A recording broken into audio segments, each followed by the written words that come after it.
Snoring in children can be a sign of underdeveloped jaws and a partially or significantly obstructed airway. If the upper or lower jaw doesn't grow properly, it can lead to a narrower airway.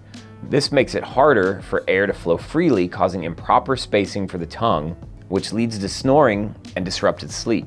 An underdeveloped jaw can also affect how the teeth align and contribute to other sleep-related problems. Addressing these issues early can help improve jaw development, reduce snoring, and ensure better sleep quality. If your child snores or struggles with breathing at night, we're here to support their journey to healthier sleep.